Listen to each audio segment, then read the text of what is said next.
A'udzu billahi minasyaitonir rajim. Bismillahirrahmanirrahim. Assalamualaikum warahmatullahi wabarakatuh. Alhamdulillahi rabbil alamin. Wassalatu wassalamu ala Rasulillah wa ala alihi wa sahbihi ajma'in. Amma ba'du. Sahabat muslim yang dirahmati oleh Allah Subhanahu wa taala.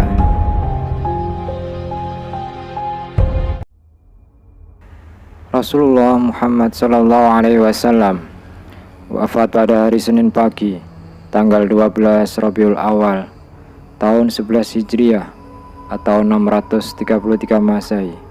Beliau wafat pada usia 63 tahun, lebih 4 hari.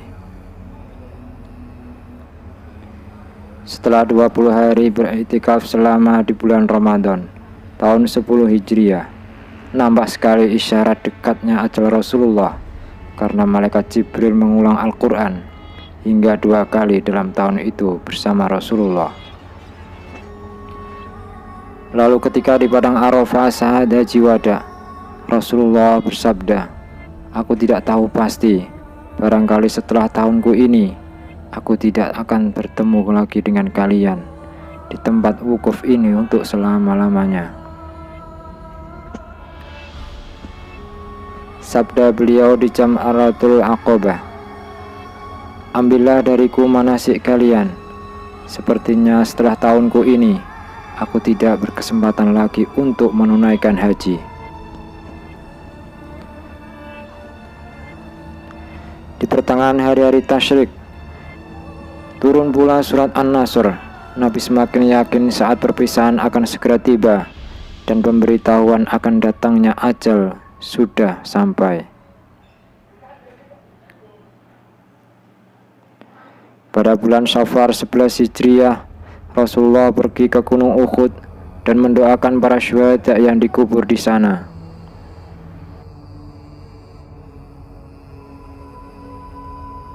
Rasulullah kemudian beranjak menuju mimbar seraya bersabda, "Sesungguhnya aku yang mendahului kalian, dan sesungguhnya aku menjadi saksi terhadap kalian.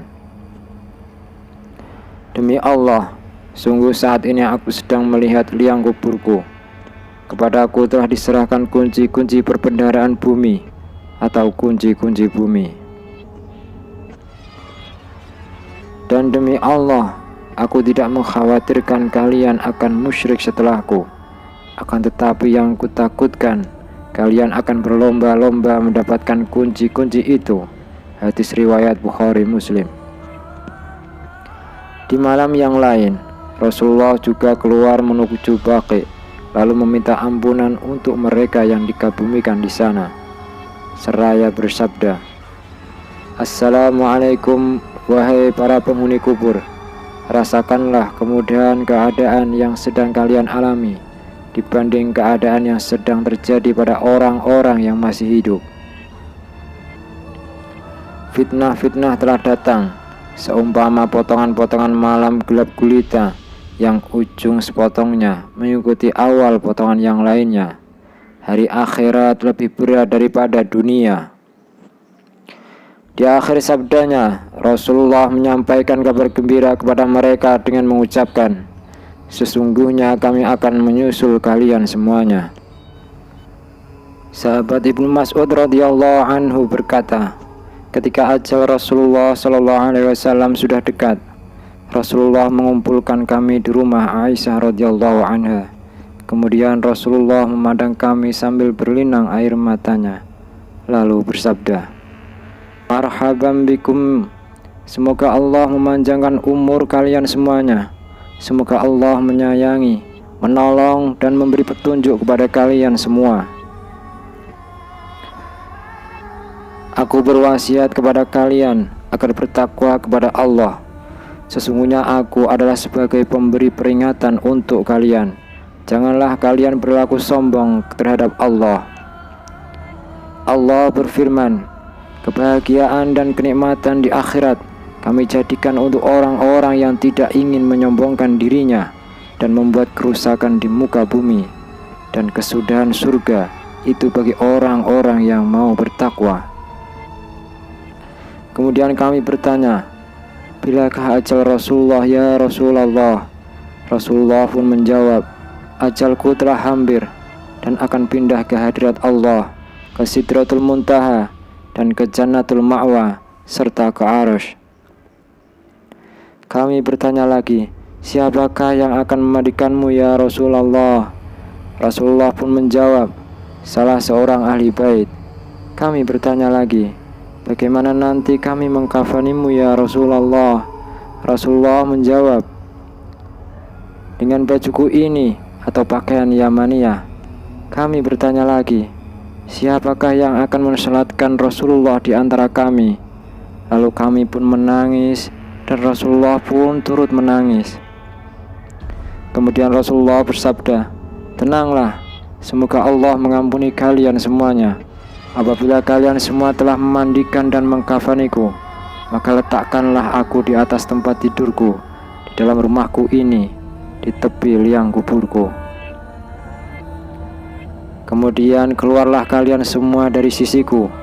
Maka yang pertama-tama mensolati aku adalah sahabatku Jibril alaihissalam, kemudian Mikail, kemudian Israfil, kemudian malaikat Israel atau malaikat maut beserta bala tentaranya. Lalu masuklah kalian dengan sebaik-baiknya, dan hendaklah yang mulai sholat adalah kaum lelaki dari pihak keluargaku, kemudian yang wanita-wanitanya, dan kemudian kalian semuanya. Sejak hari itulah Rasulullah SAW semakin bertambah sakitnya selama 18 hari. Setiap hari ramai umat mengunjungi Rasulullah hingga datangnya hari Isnin, di saat Rasulullah menghembuskan nafasnya yang terakhir. Sehari menjelang Rasulullah wafat, yaitu pada hari Minggu, penyakit Rasulullah semakin bertambah serius. Pada hari itu, setelah Bilal bin Rabah selesai mengumandangkan azannya, dia berdiri di depan pintu rumah Rasulullah, kemudian memberi salam. Assalamualaikum ya Rasulullah. Kemudian dia berkata lagi, Assalamualaikum yarhamukumullah. Fatimah menjawab, Rasulullah dalam keadaan sakit.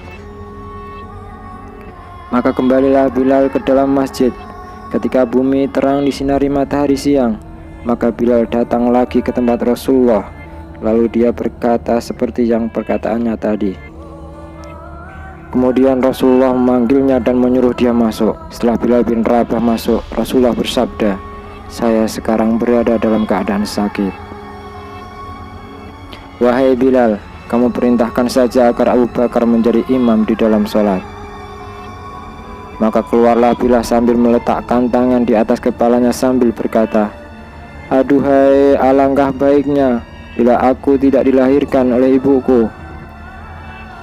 Kemudian dia memasuki masjid dan memberitahu Abu Bakar agar beliau menjadi imam di dalam sholat tersebut. Ketika Abu Bakar melihat ke tempat Rasulullah SAW yang kosong, sebagai seorang lelaki yang lemah lembut, dia tidak dapat menahan perasaannya lagi. Lalu dia menjerit dan akhirnya pingsan. Orang-orang yang berada di dalam masjid menjadi bising sehingga terdengar oleh Rasulullah SAW. Rasulullah bertanya, wahai Fatimah, suara apakah yang bising itu?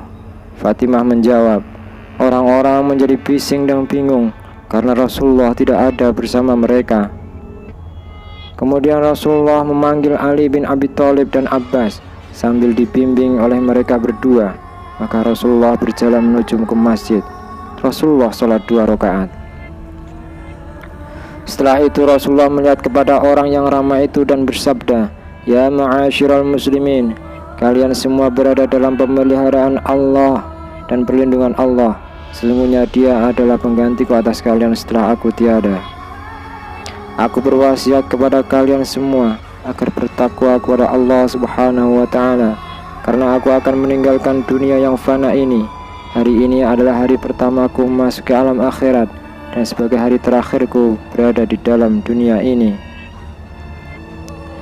Pada hari esoknya, yaitu hari Isnin, Allah mewahyukan kepada malaikat maut supaya turun ke bumi menemui Rasulullah SAW dengan berpakaian sebaik-baiknya pakaian.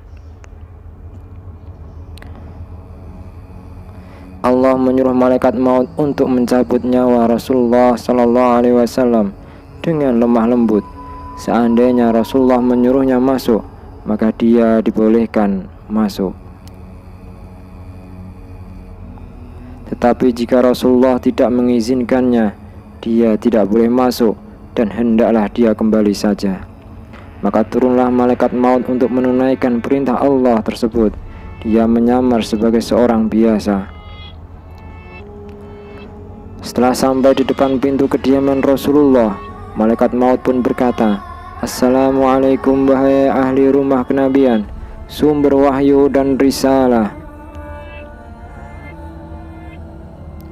Fatimah pun keluar menemuinya dan berkata kepada tamunya itu, "Wahai Abdullah, Rasulullah sedang dalam keadaan sakit." Kemudian malaikat maut itu memberi salam lagi, "Assalamualaikum, bolehkah saya masuk?" Akhirnya Rasulullah Sallallahu Alaihi Wasallam mendengar suara malaikat maut itu. Lalu Rasulullah bertanya kepada putrinya Fatimah, "Siapakah yang ada di muka pintu itu?" Fatimah pun menjawab, "Seorang lelaki memanggil Rasulullah. Saya katakan kepadanya bahwa Rasulullah dalam keadaan sakit." Kemudian dia memanggil sekali lagi dengan suara yang menggetarkan sukma. Rasulullah Shallallahu Alaihi Wasallam bersabda, "Tahukah kamu siapakah dia?" Fatimah menjawab, "Tidak wahai Rasulullah." Lalu Rasulullah menjelaskan, "Wahai Fatimah, dia adalah pengusir kelezatan, pemutus keinginan, pemisah jamaah, dan yang akan meramaikan kubur." Kemudian Rasulullah bersabda, "Masuklah wahai malaikat maut." Maka masuklah malaikat maut itu sambil mengucapkan, "Assalamualaikum ya Rasulullah." Rasulullah pun menjawab, "Waalaikumsalam ya malaikat maut. Engkau datang untuk berziarah atau untuk mencabut nyawaku?" Malaikat maut pun menjawab, "Saya datang untuk ziarah sekaligus mencabut nyawa. Jika Tuhan izinkan, maka akan saya lakukan. Jika tidak, saya akan pulang." Rasulullah bertanya, "Wahai malaikat maut, di mana engkau tinggalkan Jibril?" Jawab malaikat maut, "Saya tinggalkan dia di langit dunia." Baru saja malaikat maut selesai bicara, tiba-tiba Jibril datang lalu duduk di samping Rasulullah. Maka bersabdalah Rasulullah, "Wahai Jibril, tidakkah engkau mengetahui bahwa ajalku telah dekat?" Jibril menjawab, "Ya wahai kekasih Allah." Seterusnya Rasulullah bersabda, "Beritahu kepadaku wahai Jibril, apakah yang telah disediakan Allah untukku di sisinya?" Jibril pun menjawab, "Bahwasanya pintu-pintu langit telah dibuka, sedangkan malaikat-malaikat telah berbaris untuk menyambut rohmu." Rasulullah bersabda, "Segala puji dan syukur bagi Tuhanku wahai Jibril. Apalagi yang telah disediakan Allah untukku?" Jibril menjawab lagi, bahwasanya pintu-pintu surga telah dibuka dan bidadari-bidadari telah berhias, sungai-sungai telah mengalir dan buah-buahnya telah ranum, semuanya menanti kedatangan rohmu. Rasulullah bersabda, "Segala puji dan syukur bagi Tuhanku wahai Jibril, apalagi yang telah disediakan Allah untukku?" Jibril menjawab, "Aku memberikan berita gembira untuk Tuhan. Tuhanlah yang pertama-tama diizinkan sebagai pemberi syafaat pada hari kiamat nanti." Kemudian Rasulullah bersabda, "Segala puji dan syukur aku panjatkan untuk Tuhanku. Wahai Jibril, beritahu kepadaku lagi tentang kabar yang menggembirakan aku."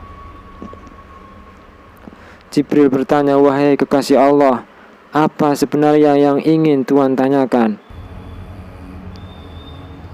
Rasulullah menjawab, "Tentang kegelisahanku wahai Jibril, apakah yang akan diperoleh oleh orang-orang yang membaca Al-Quran sesudahku?"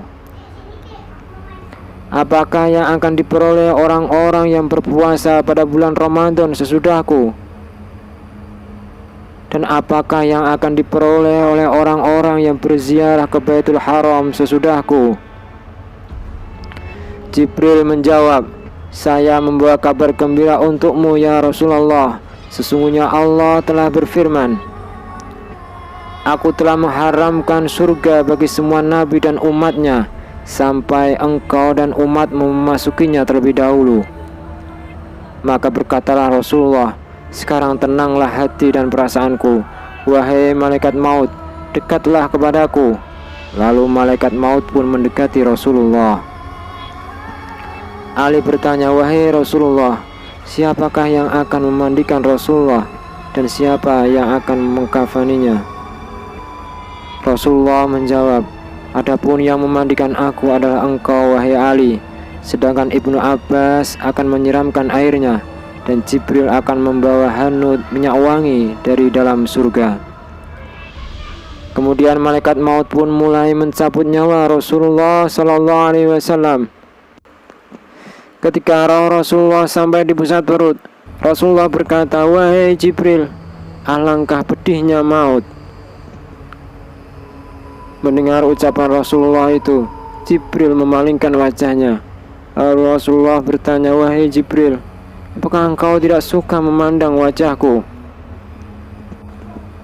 Jibril menjawab, wahai kekasih Allah, siapakah yang sanggup melihat muka Rasulullah, sedangkan Rasulullah sedang merasakan sakitnya maut? Akhirnya roh yang mulia itu meninggalkan jasad Rasulullah sallallahu alaihi wasallam. Maka wafatlah manusia mulia itu pada usia 63 tahun.